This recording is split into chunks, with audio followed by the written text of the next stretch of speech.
Bonjour à vous, bienvenue dans cette émission. Nous prenons aujourd'hui la direction du sud de la France et pour faire une halte précisément dans le département du Tarn, à la découverte bien sûr du diocèse d'Albi. Alors le diocèse d'Albi, c'est un peu plus de 350 000 habitants, une région qui regorge de sites et monuments architecturaux. On pense notamment à la cathédrale d'Albi, cathédrale fortifiée en pierre rouge, unique au monde. Le Tarn, c'est aussi une foule de petits villages médiévaux comme Groslay et son vieux pont édifié en 1244, ou bien Gaillac avec évidemment son célèbre vin. Monseigneur Pierre-Marie Carré, bonjour. Bonjour. Vous êtes l'archevêque d'Albi depuis 8 ans. Depuis 8 ans, oui. Et durant ces années, vous n'avez cessé d'insister et de donner de l'importance à la parole de Dieu. Depuis 6 ans, vous proposez une démarche dans votre diocèse de lecture de cette parole de Dieu. Alors vous êtes bibliste de formation, c'est peut-être pour ça que vous avez eu cette intuition. Est-ce que vous pouvez nous présenter déjà dans un premier temps, qu'est-ce qui s'est passé au départ? C'est des fidèles qui sont venus vous voir? Alors, au départ, j'ai eu quelques demandes de personnes qui avaient l'habitude de se retrouver en groupe et qui demandaient, mais est-ce que vous n'auriez pas un peu de matière, des sujets à nous proposer?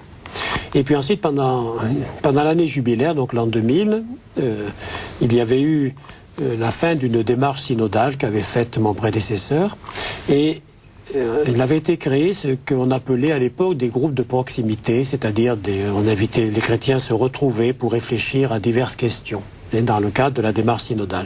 Et puis, un certain nombre de groupes avaient continué, et donc tous souhaitaient avoir quelque chose pour que ces rencontres soient utiles, et puis quand on a un sujet, quand on a un thème, ça dure, et s'il y a beaucoup d'intérêt. Alors, il y a déjà une dynamique. Il y avait déjà un certain nombre de choses qui existaient, et je me suis dit, à partir d'un exemple que j'avais vu dans le diocèse du Gers, Auch, et où Monseigneur Fréchard, qui était l'archevêque d'Auch à l'époque, avait proposé la lecture d'un évangile à son diocèse. Et je me suis dit, mais voilà l'idée. Et je vais moi aussi proposer de lire l'évangile. Mais je me suis dit, il ne faut pas simplement dire aux gens, lisez l'évangile. Il faut aussi donner un outil, un instrument. Alors je disais tout à l'heure, vous êtes bibliste. Est-ce que ça vous a aidé réellement dans la construction de ce projet? Bon, ça m'a aidé, c'est bien clair, parce que je me suis dit, mais je vais le faire moi-même, d'une part, et puis c'est plus facile quand on est entraîné, et donc pour présenter les choses de manière simple, de manière la plus accessible, et en même temps de manière sérieuse. Et donc j'ai commencé par l'évangile de l'année, c'est de l'année qui allait commencer, donc ça marque. Et c'était il y a 6 ans, enfin un peu plus de 6 ans, bientôt 7 ans. Donc ça marque. Et puis après, ça s'est poursuivi, puisque divers évangiles ont suivi, Saint-Luc, puis les Actes des Apôtres, les Saint-Luc en 2 temps, les Actes des Apôtres en 2 années aussi. Et puis cette année, c'est Saint-Paul. Alors, il y a quand même peut-être quelques originalités. Alors peut-être qu'on va parler de cette parole de Dieu, mais je voudrais peut-être, avant qu'on en parle plus profondément, revenir sur ces images de septembre dernier, où vous avez eu un grand rassemblement diocésain. Vous parliez donc de l'origine il y a 6 ans, mais en septembre dernier, donc c'est achevé toute cette démarche par un grand rassemblement diocésain, la fête de la parole. Alors, donc bien sûr, c'était un grand rassemblement où tous les chrétiens du diocèse étaient invités, intitulé Parole de Dieu en fête. Plus de 2000 personnes étaient présentes. Ce rassemblement était en fait l'aboutissement, comme on le disait tout à l'heure, de 6 années de partage autour de l'évangile dans le diocèse d'Albi. C'est alors Dieu que l'on écoute et qui nous reprend par la main. En ce dimanche important pour le diocèse d'Albi, ce groupe d'enfants n'a pas passé toute sa journée à l'ombre. Ils sont en plein jeu de piste. Au programme, dépenses physiques et ressourcement spirituel, dans l'humour et une bonne humeur contagieuse. Cette journée consacrée à la parole de Dieu s'adresse à tous les âges. On pouvait par exemple profiter de la fraîcheur de la cathédrale pour une conférence donnée par le cardinal Panafieux. Conférence mettant en valeur l'incarnation des Écritures bibliques. Au commencement était le Verbe. De l'autre côté du mur, sur la place de la cathédrale, les podiums et la sono montée pour l'occasion offraient au public à travers le chant, la danse, mais aussi le recueillement, différentes façons d'incarner la parole de Dieu. À travers la célébration de Monseigneur Carré, l'évangile s'offre à tous, touristes, passants et fidèles. Pour l'évêque, c'est l'aboutissement de 6 ans d'initiatives pour nourrir la réflexion autour de l'évangile. L'une de ces initiatives a été la formation de groupes de réflexion. Aujourd'hui, ils sont 300 à poursuivre chaque année la démarche. Parole de Dieu, en fait, dans le diocèse d'Albi, c'était un sujet de Tanguy Lécluse. Alors, Monseigneur, qu'est-ce qui s'est passé pendant 6 ans? Un vrai investissement du diocèse, notamment financier, puisque vous avez imprimé un certain nombre de documents pour aider vos fidèles à vivre cette expérience. Bien sûr, mais d'abord, vraiment, c'était le désir était de découvrir, d'écouter la parole de Dieu, sans être expert. Et je crois que la parole de Dieu, elle est pour tous.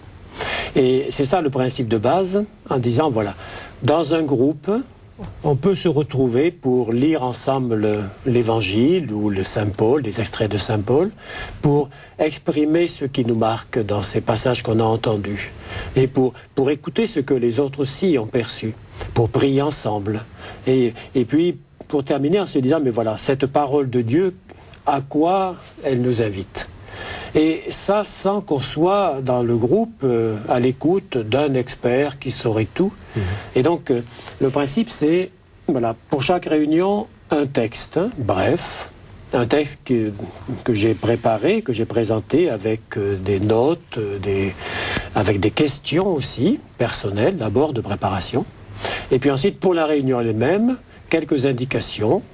On se met d'abord à l'écoute de la parole de Dieu, dans un climat spirituel.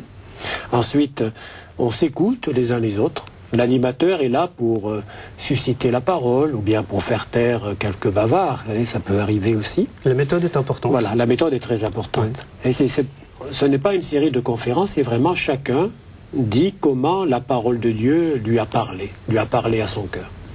Et donc depuis 6 ans, j'ai vraiment vu des fruits de cette expérience. Alors, il faut durer, une année ne suffit pas, mais vraiment des fruits nombreux. Et où bien des gens me disent, mais voilà, je participe à des groupes de ceci ou de cela, je fais telle ou telle activité, mais ça, alors on les appelait groupe Saint-Marc, groupe Saint-Luc, groupe Saint-Paul, maintenant le nom varie, mais ils me disent ça, c'est un groupe pour moi, en quelque sorte pour ma vie de foi. Et là, je vois un signe vraiment intéressant. Concrètement, comment vous avez perçu justement ces réunions, ces rencontres? Qu'est-ce qu'on a pu vous dire de ce qui a été vécu? Je reçois un certain nombre de comptes rendus. Et puis surtout, à la fin de l'année, j'invite les animateurs de groupe à faire une sorte de petite synthèse pour dire, voilà, cette année, qu'est-ce qui vous a marqué, qu'est-ce qui était vraiment important et heureux, qu'est-ce qui était plus difficile. Et pour m'aider aussi dans les livrets qui vont suivre. Tout récemment, par exemple, pas mal de groupes, dans la lecture de Saint Paul, arrivent à un passage de Romains chapitre 8, la vie selon l'Esprit Saint. Quand on lit ce texte pour la première fois, on peut le trouver difficile, presque étrange à nos préoccupations. Et j'ai été vraiment très heureux de recevoir plusieurs comptes rendus déjà qui me disent « mais on avait un peu peur de ce texte ». Et puis, on l'a lu, on a suivi la méthode qui était proposée, et maintenant, vraiment, on retrouve un peu de notre expérience chrétienne, notre expérience de prière, à travers ce que dit Saint Paul. Et bien voilà, c'est ça, hein, lire l'Évangile, lire l'Écriture sainte, et c'est de découvrir que ça soutient, ça éclaire, ça élargit l'expérience spirituelle que je vis en tant que chrétien. Qu'est-ce que ça crée du coup? Parce qu'on a vu ces images de fêtes où effectivement les gens étaient présents, on s'en est rendu compte. Oui. Est-ce que du coup ces formations, ces lectures assidues de la parole de Dieu, ça permet à vos diocésains d'être plus forts dans leur foi, d'être peut-être plus performants dans l'annonce de la parole? Alors, là, on a vu les images sur le rassemblement final à Albi. Ce que les images ne montraient pas, c'est qu'il y a eu plus de 100 autres rencontres un peu partout dans les paroisses, à travers tout le département, où il y avait au total bien plus de monde encore qu'à Albi. Et ça montre la première chose, c'est je crois un tissu relationnel qui se crée parmi les catholiques du Tarn. Ça, c'est la première chose. Vous voyez, on aime se retrouver par petits groupes Et il est bien entendu que le prêtre ne peut pas être à chaque groupe. Quand ils se rencontrent, les gens, c'est chez les uns les autres. Chacun, ou bien quelqu'un qui peut-être invite plus souvent parce qu'il a plus de facilité à recevoir. Mais non, vraiment, ça tourne.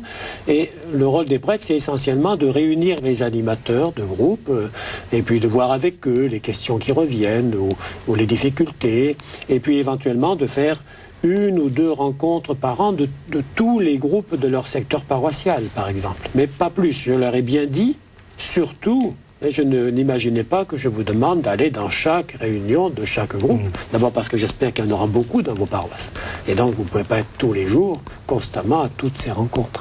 Ça a permis en fait à ces chrétiens de se rencontrer davantage. De se rencontrer, d'approfondir leur foi. Et puis, je l'avais dit surtout au début pour Saint-Marc, en disant, mais l'évangile c'est pour évangéliser. Et je leur ai proposé, mais... Ne vous contentez pas de faire signe à vos proches, à vos amis, à ceux que vous rencontrez à la messe, mais adressez-vous à vos voisins, voisins de quartier, voisins de rue, de village, et pour les inviter à venir aussi à ces rencontres. Et je sais, plusieurs m'ont dit avoir fait, par exemple, avoir sonné à toutes les maisons de leur rue. Alors, il y a eu des réponses variées, mais un certain nombre de gens leur ont dit, bon, moi ça ne m'intéresse pas. Ou bien d'autres ont dit, bon, merci, je vais y réfléchir. Bon, ils sont venus ou ils ne sont pas venus, mais un certain nombre de gens peu pratiquants sont venus à des rencontres et ont poursuivi un certain... Vraiment, c'est rencontrer l'Évangile, écouter la parole de Dieu, c'est la porte d'accès. Ça peut-être demander un effort assez supplémentaire à ces fidèles qui n'ont pas forcément l'habitude d'aller frapper aux portes. C'est vrai, plusieurs me l'ont dit. J'ai commencé en ayant un peu peur, et puis bon, j'ai vu que personne ne m'a fait des réflexions désagréables, alors j'ai continué.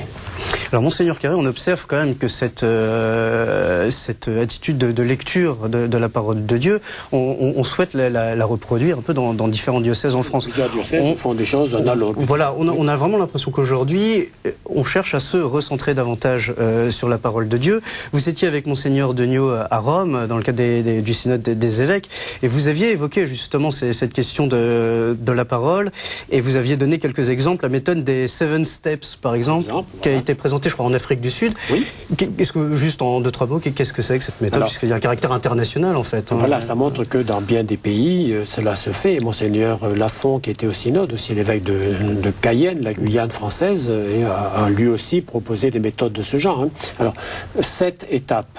Alors, je ne vais pas les reprendre toutes en détail, ce serait un peu long, mais c'est un peu le même principe que de ce que je propose dans mon diocèse. Et on se rassemble d'abord autour du Christ, première étape.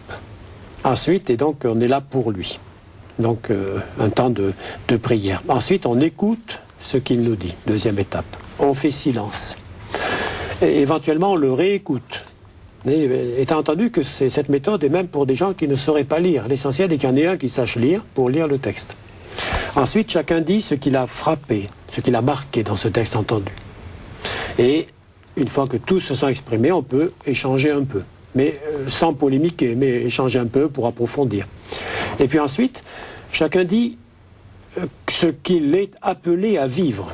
Vraiment, ce texte, voilà, ce qu'il me dit pour moi dans ce que je vis, ce que je reçois comme appel. Et puis enfin, on termine en priant ensemble. Voilà. Et alors, je vais peut-être sauter l'une des étapes. Enfin, voilà, en résumé, et la méthode, toute simple, très accessible. 7 steps, 7 pas. 7 étapes. 7 étapes. Pas, voilà. Cette lecture doit obligatoirement être en groupe, c'est ça. C'est réellement seul, c'est difficile. Seul, on prépare. Parce que si on n'a pas préparé, j'ai peur qu'on se retrouve en groupe, que ça soit vraiment un peu faible. Et c'est pour ça que dans la méthode que je propose, dans les petits livrets que je fais, il y a un premier temps qui est personnel, où on approfondit le texte, où je vais d'abord lire le texte, lire les notes que j'ai faites, et puis j'ai proposé quelques questions pour une réflexion personnelle. C'est mis clairement. Et pour Saint Paul, comme c'est plus difficile, c'est après 2 ou 3 versets. Voilà. Une question ou 2, voilà. Pour moi, comment je le comprends, cela dans ma vie. Et puis après, des questions typiques pour une réunion de groupe. On va peut-être conclure ce chapitre en parlant des jeunes et peut-être en se demandant si ces écoles de lecture ou ces rencontres autour de la parole de Dieu peuvent être aussi pour eux un complément ou peut-être la suite de leur formation chrétienne après, je pense à la confirmation. Alors, il est évident que cette méthode ou les livrets que j'ai faits sont pour adultes, mais ils sont quand même un peu plus difficiles. Ils supposent quand même un certain nombre de connaissances et d'acquis. Il y a cependant, je sais que 2 ou 3 groupes de grands jeunes, disons, pas de terminale ou étudiants, mais se sont essayés avec tel ou tel adulte qui leur explique un certain nombre de vocabulaire ou des éléments qui seraient plus difficiles. Et l'ont apprécié. Et voilà ce que je peux dire. Mais pour des plus jeunes, il faudrait certainement adapter et ça pratiquer autrement. Mais ça pourrait être fait, oui. bien sûr. Oui. Ça pourrait être fait. On parlait des jeunes, on parle aussi des vocations quand on évoque les jeunes, souvent dans la pastorale. Alors depuis votre arrivée au siège épiscopal d'Albi en automne 2000, vous avez souhaité étoffer un peu le service diocésain des vocations. Vous avez cherché à redynamiser ce que vous appelez une politique d'appel. Concrètement, quelle a été votre décision au départ en arrivant dans le diocèse d'Albi? Vous avez déjà constaté quelque chose qui n'allait pas, peut-être? S'il y avait des choses, quand je suis arrivé, il y avait 5 séminaristes et de fait, depuis que je suis évêque d'Albi, j'ai ordonné 5 prêtres, donc j'en suis déjà très heureux.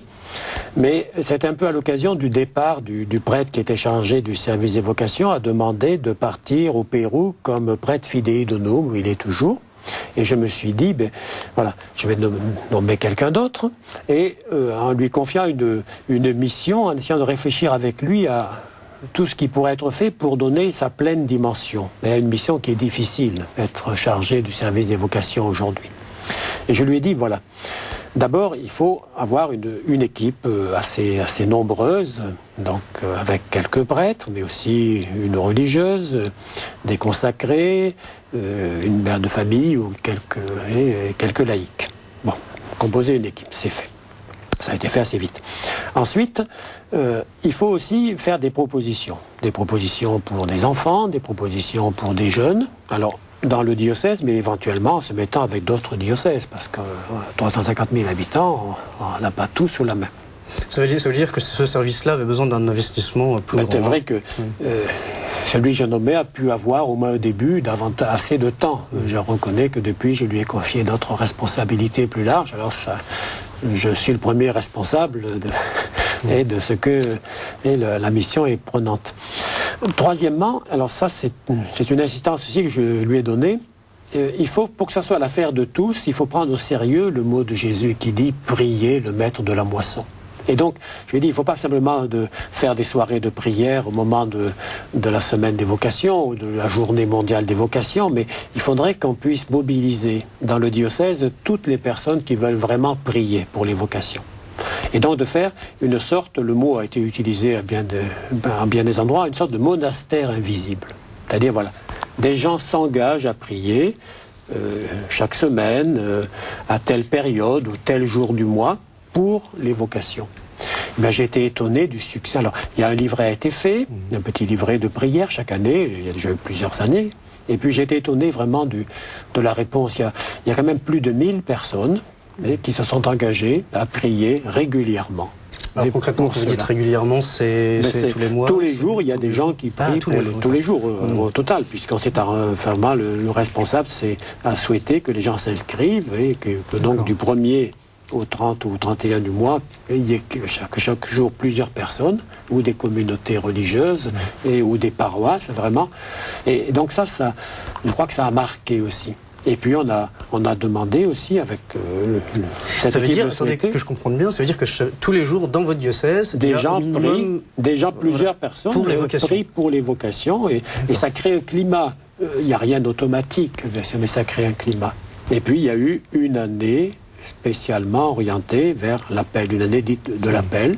Et là aussi, pour montrer aux paroisses, aux prêtres, à tous ceux qui vivent dans le diocèse, que oui, c'est aujourd'hui actuel. et de pouvoir répondre à l'appel de Dieu en étant prêtre, en étant religieuse, en étant missionnaire, en étant laïque consacré. Et aujourd'hui, je suis heureux de voir, il y a 9 séminaristes dans le diocèse, c'est pas beaucoup, bien entendu, mais je peux dire que, voilà, et les faire connaître, les montrer, dire, voilà, c'est possible, et normalement, 2 devraient être donnés diacres dans le courant de cette année. Donc, voilà, quelque chose qui se vit et qui marque profondément le diocèse, et puis il y a aussi des religieuses. Alors justement, donc dans votre diocèse, on sait qu'il y a c'est justement un certain nombre de choses. Vous parliez de ce monastère invisible. Il y a aussi des groupes de jeunes aussi qui se réunissent régulièrement. Pour les plus jeunes encore, on parle du petit groupe Samuel aussi pour les chercheurs de Dieu. Oui. Les vocations, on a besoin d'exemples aussi, souvent. Et un événement cette année dans le diocèse d'Albi, quelques jours avant cette fête diocésaine dont on parlait tout à l'heure, vous avez pu vivre les professions solennelles de 2 jeunes sœurs dominicaines. Alors ces vœux ont été particulièrement mis en valeur, qu'il n'y en a pas beaucoup dans ce diocèse, il n'y avait pas beaucoup d'années non plus qu'il n'y en avait pas eu. On regarde ce sujet de Sibylle Delettre. Elles ont dit oui, un grand oui pour toute la vie le 21 septembre dernier. Oui à l'appel de Dieu. Sœur Kenny et Sœur Romina ont prononcé leurs vœux perpétuels en la cathédrale d'Albi, signe de leur engagement dans la congrégation des Sœurs dominicaines de Sainte-Catherine de Sienne. Chaque être humain est appelé personnellement par Dieu. Chacun est aimé et connu de lui. Dieu nous appelle tous à trouver le bonheur en lui. C'est la première fois depuis 1852 que des sœurs dominicaines de Sainte-Catherine de Sienne prononçaient leurs vœux à Albi même.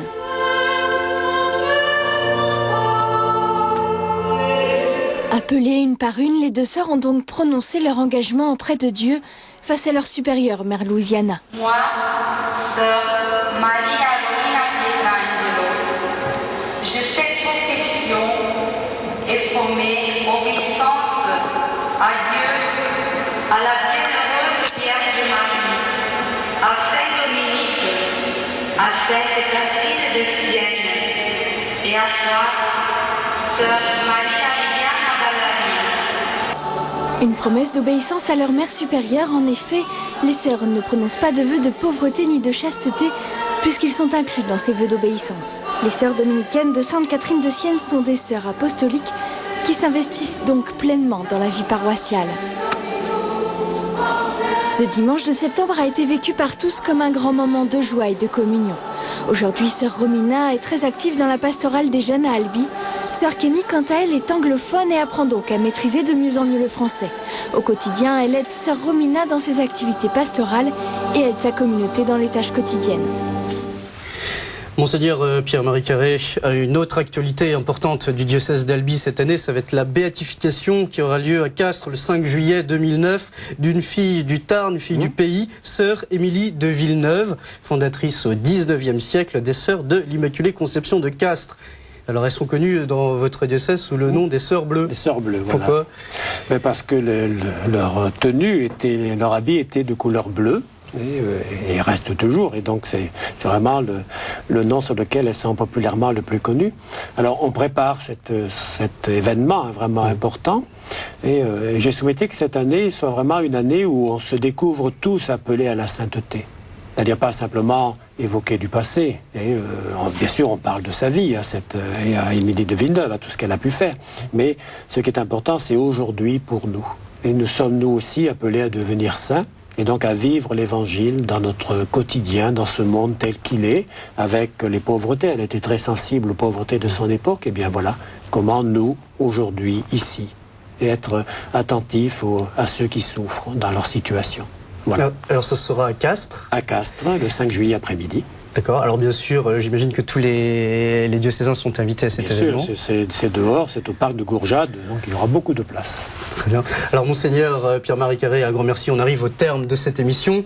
Alors pour plus d'informations sur le diocèse d'Albi, n'hésitez surtout pas à consulter son site internet http://catholique-tarn.cef.fr, c'est un peu long, on vous donne l'adresse. Alors quant à nous, bien sûr, on se retrouve la semaine prochaine, ou même avant si vous voulez, sur notre site internet www.ktotv.com, où vous pouvez bien sûr voir et revoir tous les programmes de KTO. Merci de votre fidélité, à très bientôt.